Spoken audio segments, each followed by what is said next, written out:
ఆ శ్రీనుగాడు ఉంటుంది రెహమత్ నగర్ కదా అని చెప్పేసి రాజు అంటూ ఉంటాడు.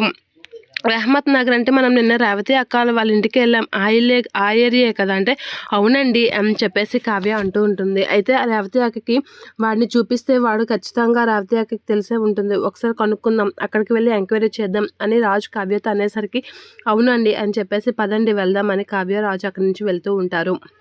అలా వాళ్ళిద్దరైతే వాళ్ళ శ్రీనుని కనిపెట్టడానికి వెళ్ళేసరికి రుద్రాని అయితే యామినికి ఫోన్ చేస్తూ ఉంటుంది. రాజు కావ్య వాళ్ళు వస్తూ ఉన్నారు.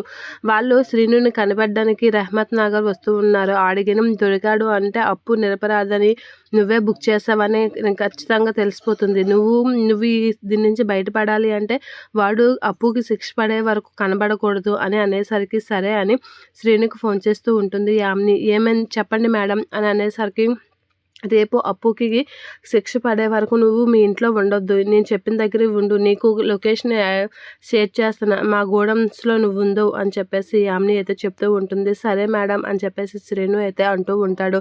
ఇక యామిని అయితే లొకేషన్ షేర్ చేసి చాలా టెన్షన్ పడుతూ ఉంటుంది.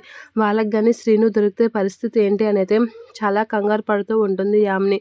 బావ ఎందుకు ఇంత ఆరాట పడుతున్నాడు ఆ కావ్య వాళ్ళ గురించి అని అయితే అనుకుంటూ ఉంటుంది. ఇక రాజు కావ్య అయితే రెహమత్ నగర్ వెళ్ళి శ్రీను కనిపెట్టడానికి అయితే రెడీ అవుతూ కారులో వెళ్తూ ఉంటారు.